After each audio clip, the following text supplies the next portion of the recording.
অস্থায়ী চিরস্থায়ী নয়। আর বিভব নৈব শাশ্বতঃ, সম্পত্তি অস্থায়ী, নিত্যং সন্নিহিত মৃত্যু। প্রতিনিয়ত মৃত্যু আমাদের ধাওয়া করছে, এই মৃত্যুর হাত থেকে কারো রেহাই নাই। গীতায় ভগবান কৃষ্ণ বলছেন, জাতস্য হি ধ্রুব মৃত্যু ধ্রুবম জন্ম মৃতস্য চ তস্মাৎ পরিহার্য অর্থে নতং শোচিতুম অর্হসি। অধ্যায় নম্বর 2, শ্লোক নম্বর 27 গীতা। যার জন্ম হয়েছে সে মরবে। জাতস্য হি ধ্রুব মৃত্যু, মৃত্যু নিশ্চিত। ভাগবতে দশম স্কন্ধে বলা আছে, মৃত্যুর জন্ম বতাং বীরা দেহে না সহজায়তে অদ্যবাব্দ শতাব্দে বা মৃত্যুর বৈ প্রাণিনাম ধ্রুবা। প্রত্যেকটা প্রাণীকে মরতে হবে, মৃত্যু নিশ্চিত। মহাভারত বলছে, যারা মৃত্যু ভূতানাং খাদিতারৌ বিকারিব বলিনাম দুর্বলানঞ্চ রস্মানা মহতামপি নগশ্চিৎ জাত ভবিক্রমে যারা মৃত্যু হিমানবঃ আপি সাগর পর্যন্তাং বিজিতে মাম বসুন্ধরা। মহাভারত শান্তি পর্ব 28তম অধ্যায় শ্লোক 14-15। মৃত্যু নিশ্চিত। যার জন্ম হয়েছে সে মরবেই। মাসাংসি জীর্ণানি যথা বিহায় নবানি গৃহ্ণানি নরো অপরানি তথা শরীরায় বিহায় জীর্ণান্যানি সংয়াতি নবানি দেহি। মানুষ যেমন পুরাতন বস্ত্র পরিত্যাগ করে নূতন বস্ত্র গ্রহণ করে, আত্মাও তেমনি জীর্ণ শরীর ছেড়ে দিয়ে নতুন শরীর ধারণ করে। 2য় অধ্যায় সাংখ্যযোগ গীতা। আমার সর্দির কারণে গলার স্বর পরিবর্তিত হয়ে যাচ্ছে, বোঝা যাচ্ছে? কথা বোঝা যায়? হ্যাঁ, আমি জানি না কালকে 4 দিন প্রোগ্রাম কি হবে। নারায়ণ। তো মৃত্যু নিশ্চিত, কিন্তু কখন মৃত্যু হবে এইটা আমরা জানি না। মরতে তো হবে। আরে শুধু হিন্দু শাস্ত্র কেন, ওখানেও বলা আছে কুল্লু নাফসিন যাকিবাতুল মাউত, সূরা আল ইমরান 185। তো সবাই বলছে মরতে হবে, কিন্তু কোন সময় মৃত্যু হবে এইটা আমরা জানি না। ঠিক কখন মৃত্যু হবে ওইটা আমাদের জানা নাই। অতএব সব সময় স্মরণ রাখো, তস্মাৎ সর্বেষু কালেষু মা মনুস্মরঃ যুধ্যে চ। সর্বদা স্মরণ রাখো, তস্মাৎ সর্বেষু কালেষু। আমরা ভাবি কি আমাদের এখনো জীবনে বহু সময় বাকি আছে, ওই ধর্মকর্ম দেখা যাবে। এখনো অনেক সময় আমাদের আছে, এখন কিসের ধর্ম, অনেক সময়। কিন্তু কোন সময় যে আমাদের জীবনের বাতিটা নিভে যাবে, কোন সময় যে এই আলোটা বন্ধ হয়ে যাবে, এটা কিন্তু আমরা জানি না। শুধু ঠাকুর অনুকূলচন্দ্র বলছেন, সময় কিন্তু রয় না বসে, চলছে কেবল অবিরল। করণীয় যা এখনই কর, ভবিষ্যে যদি চাস সুফল। দেখেন, আমরা মাঝে মাঝে ভাবি হিন্দুদের দোষ, ধর্মকর্ম এগুলা বৃদ্ধ বয়সে, বুড়া বয়সে হিন্দুরা ভাবে। এই জন্য হিন্দুর ছেলেমেয়েরা ধর্মকর্ম, ধর্মসভা, ভাগবত সভা এগুলাতে বেশি যায় না। এখানে যারা বসে আছেন তার 80% বৃদ্ধ মানুষ, বুড়া মানুষ। এখানে কিন্তু 50%ও ইয়ং জেনারেশন নাই, কিশোর নাই, কিশোরী নাই, যুবক নাই, যুবতী নাই। আছে? নাই। আপনারাও আনেন নাই। তো আমরা কেন এটা করি? কারণ হিন্দুরা ভাবে যে ধর্মকর্ম বৃদ্ধ বয়সের জন্য। এটা মারাত্মক ভুল। ভাগবত মহাপুরাণের 7ম স্কন্ধের 6ষ্ঠ অধ্যায় তার 1ম শ্লোকেই বলছে, কৌমার আচরে প্রাজ্ঞ ধর্মান ভাগবতা মিহা দুর্লভম জন্ম মানুষ্যম তদপি ধ্রুবার্থদম।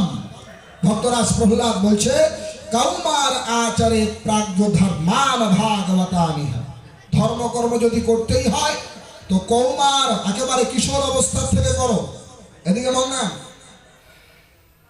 যতদিন যাচ্ছে আমাদের ছেলে মেয়েরা আমাদের কাছ থেকে বিচ্ছিন্ন হয়ে যাচ্ছে। ঠিক বললাম না ভুল বললাম? প্রতিদিন ইন্টারনেট খোলেন, আমি শ্রী অমুক চন্দ্র সাহা, আমার পিতা গোপাল চন্দ্র সাহা, মায়ের নাম শ্যামলী রানী সাহা, আমি সব জানিয়া বুঝিয়া সব জ্ঞানে সনাতন হিন্দু বৈদিক ধর্ম পরিত্যাগ করিয়া অমুক অমুক ধর্ম গ্রহণ করিলাম। নোটারি পাবলিকেশন সেই মেরে বাড়িতে পাঠাই দিল। সত্য না মিথ্যা এগুলা? চিন্তা করবেন। ধর্মকর্ম কেবলমাত্র খিচুড়ির মধ্যে সীমাবদ্ধ রাখলে চলবে না। আসলাম, খিচুড়ি খেলাম, একটু গল্প গুজব করলাম আর চলে গেলাম। ছেলে মেয়েদেরকে ধর্মে ঢোকাতে হবে। সন্তান সন্ততির ভেতরে ধর্মভাব যদি না ঢোকান, একেবারে ছোট্ট বয়স থেকে, কিশোর বয়স থেকে যদি তার ভিতরে হিন্দুর আদর্শ, বৈদিক সনাতন ধর্মের আদর্শ প্রবিষ্ট না করান, ভবিষ্যৎ অন্ধকার। দেখেন, আমরা যে সনাতন ধর্মের অনুসারী, এই সনাতন ধর্ম কোনো মানুষের বানানো ধর্ম নয়। আমাদের ছেলেদের শেখাতে হবে এগুলো, আমাদের মেয়েদেরকে জানাতে হবে এগুলো।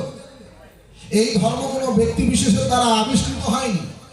যে ইংরেজি 2025 সাল, তো 2025 বছর আগে যীশু খ্রিস্ট নামে একজন এসেছিলেন, তিনি খ্রিস্ট ধর্ম প্রবর্তন করলেন, এরকম নয়। কোনো মানুষ এটা বানায়নি।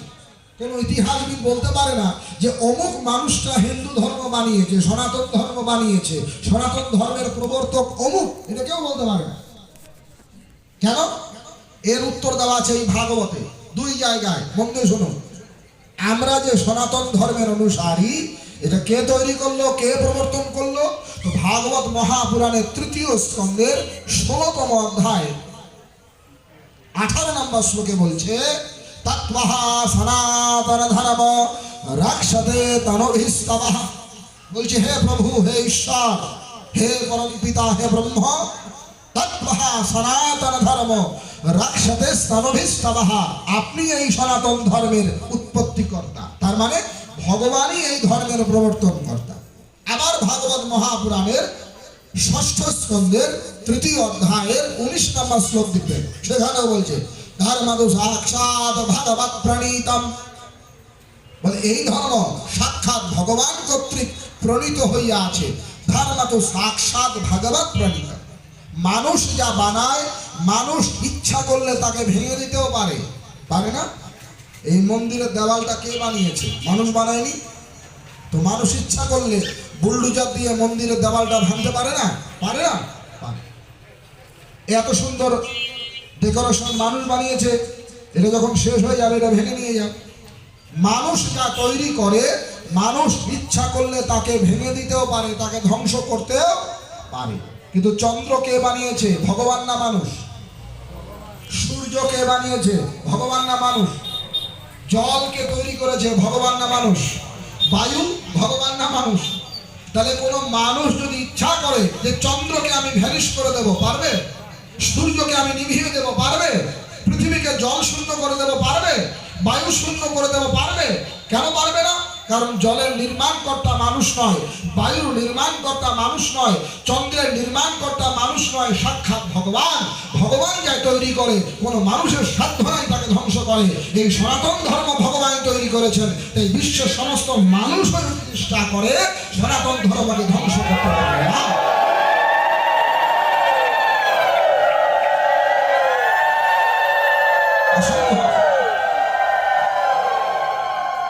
একটু শুনুন, আপনারা অবাক হয়ে যাবেন। আমরা হিন্দুর বংশে জন্ম, ব্যাস বশিষ্ঠ বিশ্বামিত্রের গোত্রে আমাদের জন্ম, আমরাই আমাদের ছেলেদেরকে গীতা, ভাগবত, বেদ, উপনিষদ এগুলো পড়াই না।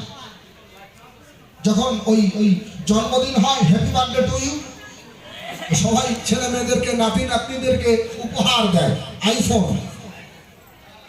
কিন্তু কেউ একদিন ভগবত গীতা দেয় না, উপনিষদের অনুবাদ দেয় না। অথচ যার জন্ম হিন্দুর ঘরে হয়নি, এদিকে মন দাও, বিশেষ করে যুবক ছেলেরা শোনো, যাদের